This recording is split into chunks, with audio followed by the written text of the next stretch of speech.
Hi, folks. Let's talk about the state of America, where up is down, border walls are racist, and MSNBC has a full-on meltdown over white people waving American flags. We're living in a time when drag shows for toddlers are called inclusive, but legal refugees with jobs and families are somehow a national threat because they happen to be white. You'd think the left would be thrilled. Here come immigrants who speak English, love the Constitution, and don't bring fentanyl or machetes. But no, apparently being a farmer from South Africa is a new face of fascism. In today's episode, we're diving into the unintentional comedy special that is the liberal media's reaction to Trump's refugee policy. Spoiler alert, it's not the brown-skinned border crashers that have them clutching pearls. It's a few white South African families fleeing violence. Turns out the only asylum the left approves of is the mental kind. Let's get into it. Now, for context, President Trump just welcomed the first group of white South African refugees, also known as Afrikaners, to the United States.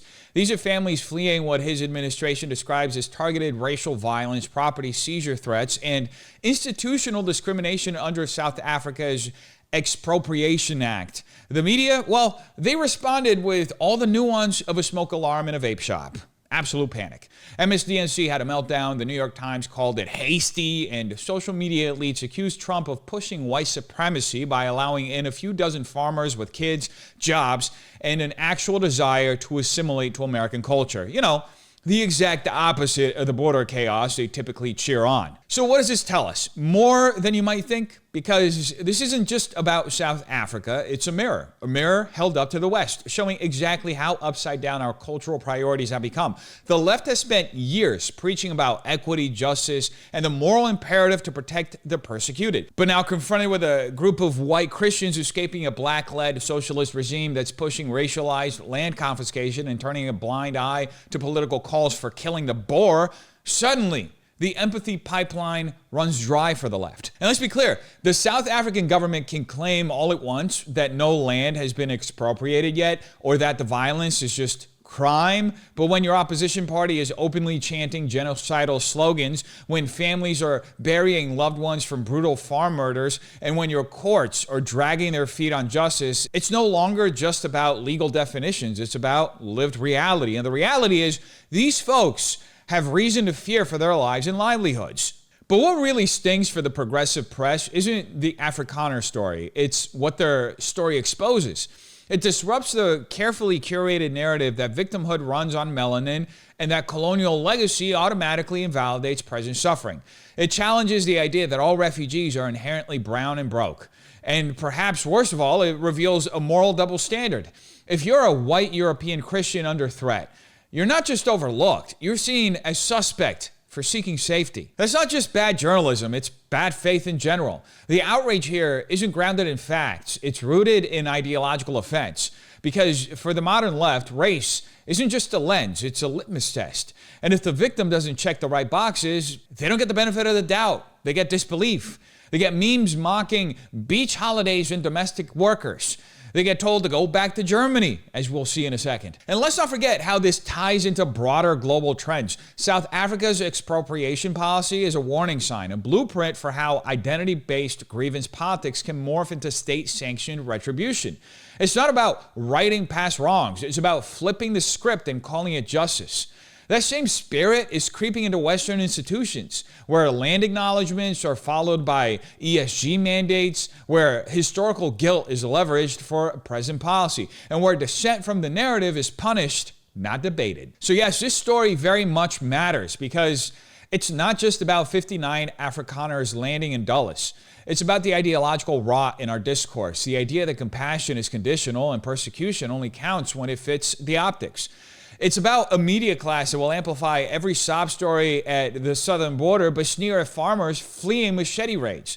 It's about a generation raised to believe that history is destiny and that redemption is off limits to the wrong people. The American promise was always supposed to be for the tired, the poor, the huddled masses who want to be Americans. But the left doesn't want immigrants who love this country. They want dependents, not contributors, victims, not neighbors. And that's why Afrikaners, for all their hardship, were never going to make the cut until now. So good on this administration for cutting through the noise, because what's happening isn't a white supremacy crisis.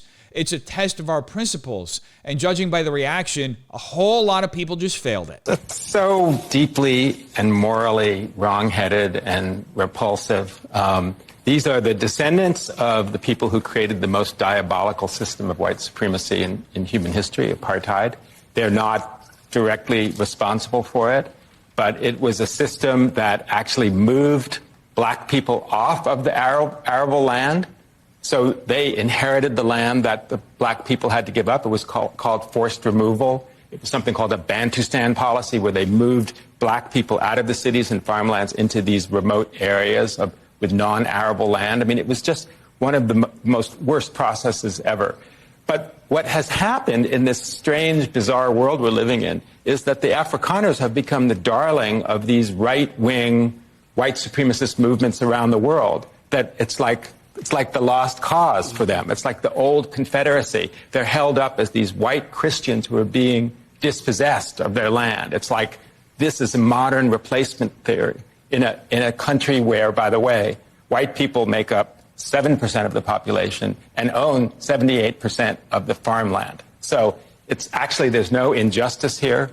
As you mentioned, it's taking places away from refugees who are really being crushed by authoritarian governments and military governments. For these folks who have never had anything happen to them. I mean, Trump amazingly called it a genocide, one of the worst lies I've ever heard him say. There's just been a small handful of farmers that have been killed over the past 10 years. No land has actually been expropriated. So it's just a farce and a sham and a moral ugliness. What we just heard from that MSNBC talking head wasn't an analysis. It was a moral tantrum dressed up as journalism. A panel of media elites melting down because, for once, the American refugee system made room for a group that didn't fit the approved victim profile of the left. And for this, legacy media had what can only be described as a televised panic attack. This isn't about South Africa anymore. It's about the ideological lens through which the American left now filters every story. And that lens is race, power, and historical guilt. Weaponized, not reckoned with. You heard it yourself.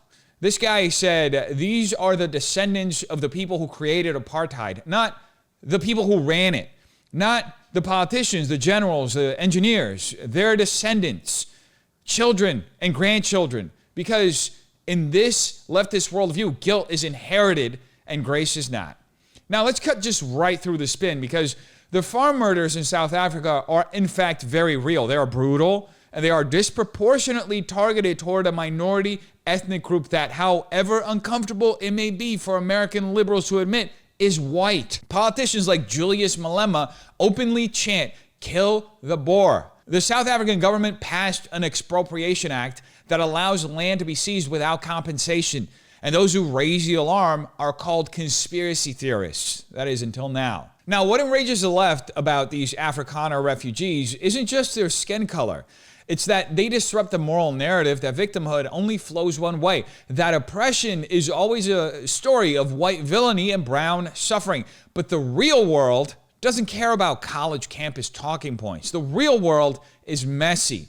And in South Africa right now, a racial minority is in fact facing violence, economic exclusion, and rhetorical dehumanization from government-aligned forces. If that doesn't qualify as persecution, then what does? But here's the real kicker.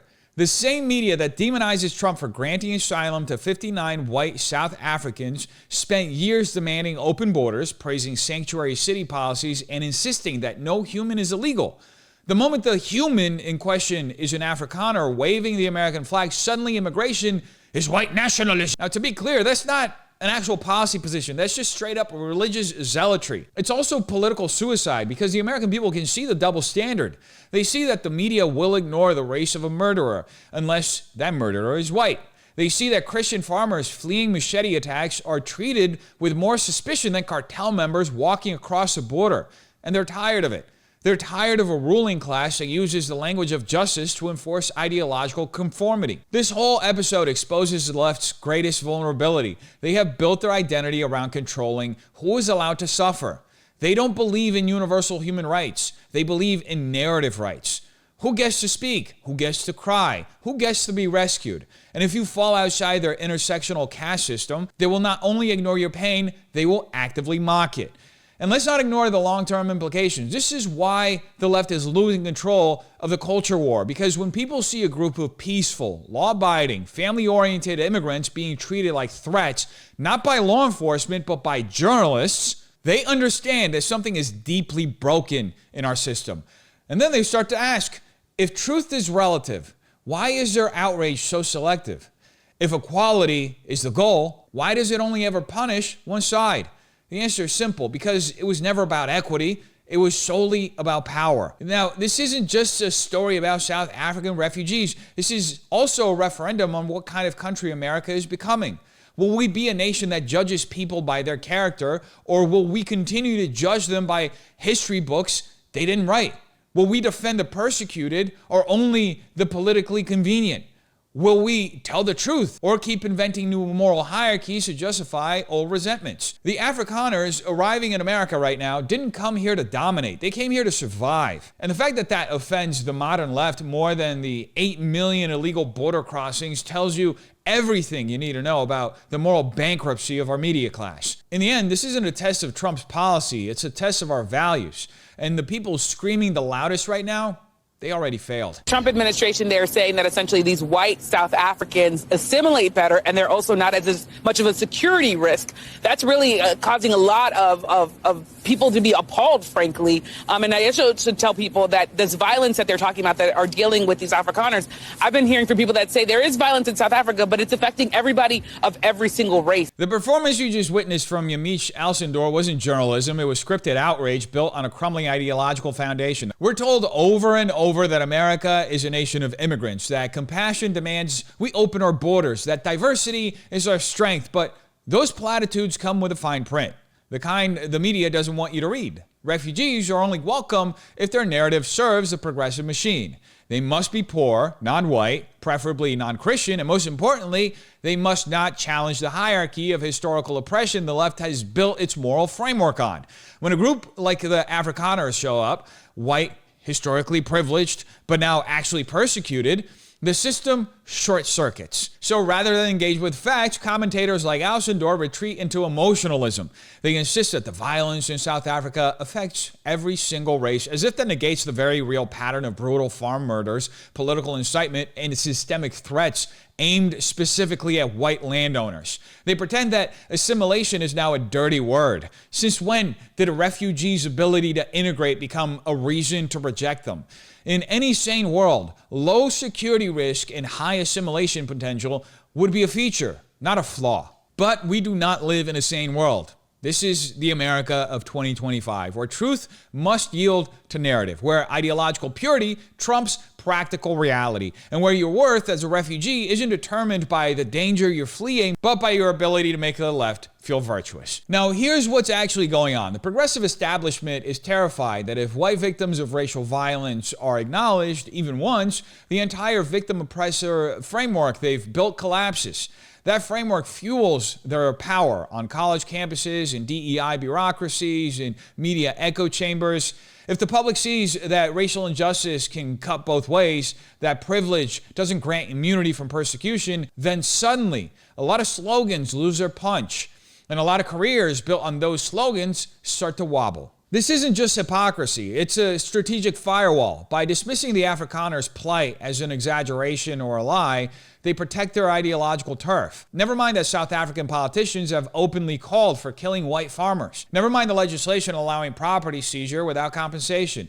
Never mind the actual human beings who've had their homes invaded and their families murdered. If acknowledging those facts threatens the narrative, then those facts must be erased or buried under a pile of stammering talking points. And let's not forget, this selective outrage only reinforces the growing distrust in legacy media. Millions of Americans watched the same people who cheer border chaos and demand asylum for drug cartel victims now suddenly find their moral compass when the refugee is white and Christian. The message is clear. Morality is tribal, justice is political, and truth is optional. That's the deeper crisis here, not just in immigration policy, but in our culture. We've replaced moral clarity with ideological theater. We've substituted fairness with equity by force.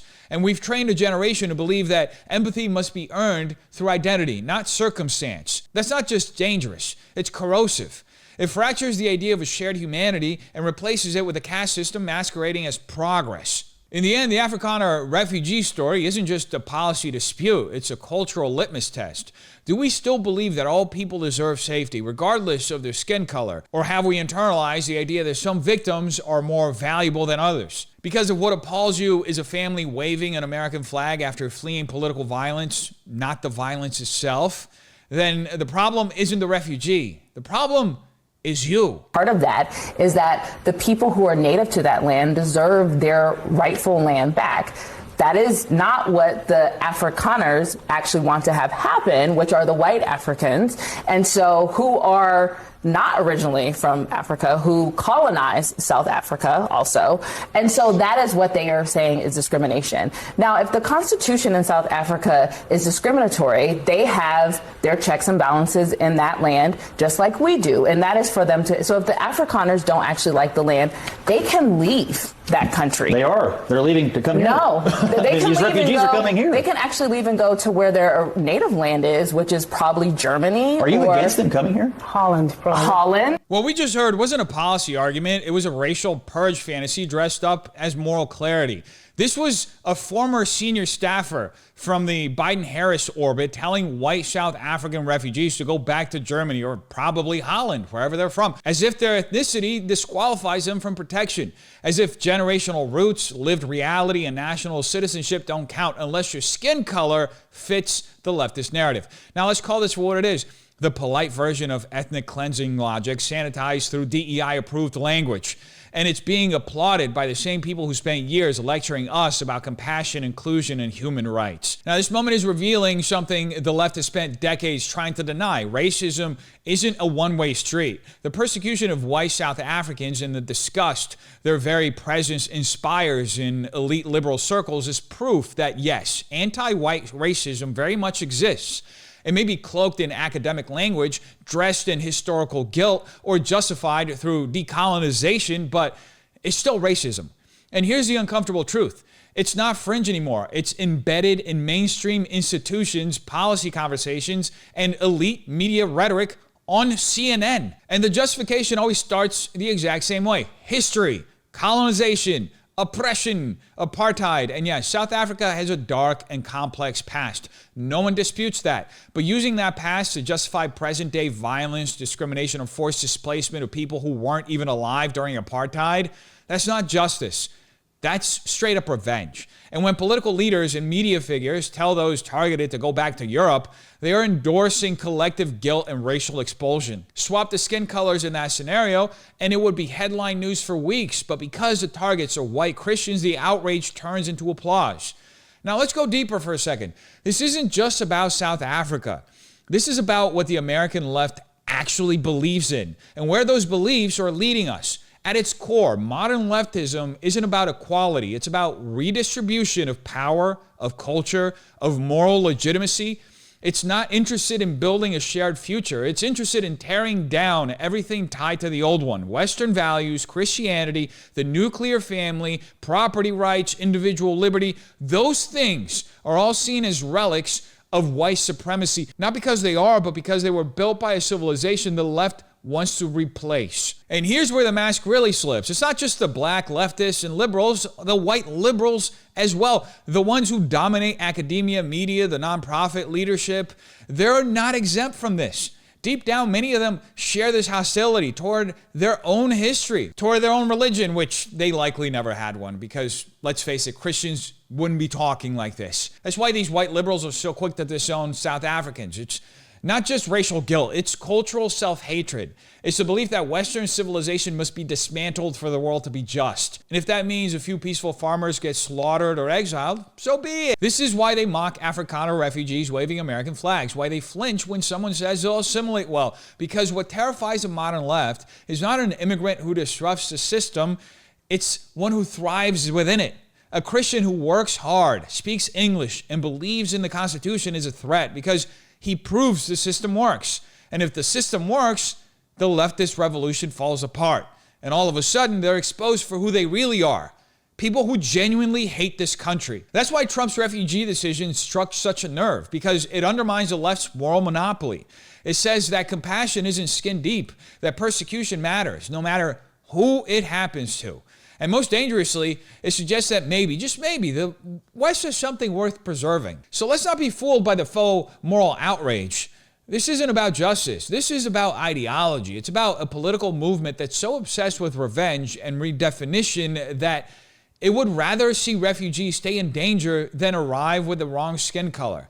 It's about elites who would rather burn down the house than admit that the foundation wasn't the problem. It was a blueprint for rebuilding it. This isn't just about South African farmers. It's about what kind of civilization we're becoming. One that protects the vulnerable, or one that punishes the unfashionable. One that judges based on principles, or one that sorts a human's worth by race, history, and political usefulness. Because if we don't draw the line now, if we allow victimhood to be monopolized and compassion to be racialized, then we're not just watching South Africa's future. We're watching our own. So what's the difference between the refugees that they're talking about here and those refugees? I could guess. I mean, I think everyone... They're white. They're white. Thank you. They are white. And I think, look, if that is how you feel, fine, then hold the line. But there are people all over the world, even people in this country right now, who are seeking, who have sought asylum, who are going through the process of asylum seeking, and have been detained by ICE and are being deported. There's also a genocide happening in the Congo right now that I don't see any Congolese being getting relief to come to this country. So there are Afghanis that helped us in Afghanistan that we have left behind. Even the last administration didn't do right by them. This administration can do right by them, but they are not, because it doesn't fit the narrative of the type of immigrants that we want in our country. And even saying, there is also a genocide happening in Congo. We got to be careful about acknowledging that there's not a genocide in South Africa. That's right. There is no genocide. No, of course, we're agreeing there. Now, I think it goes without saying that this outrage isn't about fairness. It's about narrative control. Because for the left, the refugee isn't just a legal status. It's a symbol, a political mascot, someone meant to represent the sins of Western civilization and justify its dismantling. The migrant at the border is not just a human being. He's a rebuke to America's founding. But when a white South African family waves an American flag and says, "We want in, we love this country," it collapses the script. It exposes the ugly truth that the left's empathy is transactional and filtered through ideology. And the talking points reveal this with surgical clarity. They say, they're white.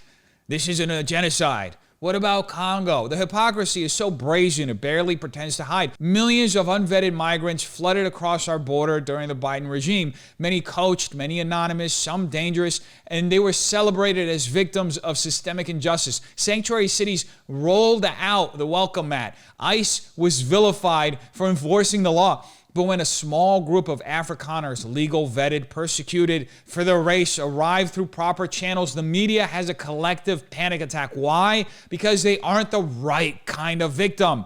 We're told there's a genocide in Congo. Fair enough. Then advocate for those. But notice the pivot.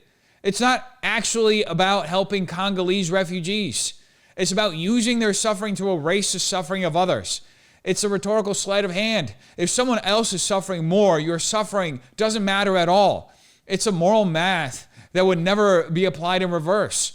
And this isn't just a media problem, it's a worldview problem, because the dominant cultural narrative, especially in elite institutions, has no framework for understanding white Christians as victims. In that worldview, they can only ever be the oppressors. The legacy of apartheid in South Africa becomes an inherited curse, a kind of original sin that erases present reality. Never mind that many of these Afrikaners were children when the apartheid regime fell. Never mind that they're now fleeing violence, economic discrimination, and government-sanctioned land expropriation. To the American cultural establishment, they are guilty by demographic association. This is where identity politics stops being a tool of empowerment and starts becoming a mechanism of exclusion. Because once compassion is determined by race and ideology, justice becomes impossible. And the American left has backed itself into a corner, trapped by its own hierarchy of oppression, unable to extend empathy without betraying its dogma. But the deeper threat here isn't just hypocrisy, it's the redefinition of the American ideal. We used to be a country that welcomed those who believed in freedom regardless of origin. The key question used to be, do you want to be an American? Now the question is, do you help the right people feel good about themselves? The right people being the left. If you do, then welcome. If you don't, well, you're a problem.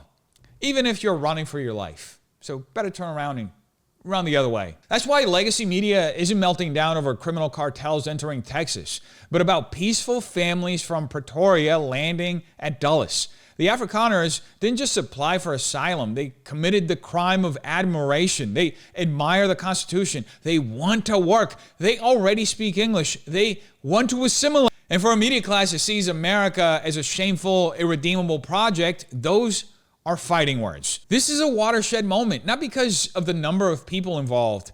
It's just a handful, but because of what it reveals about where we are.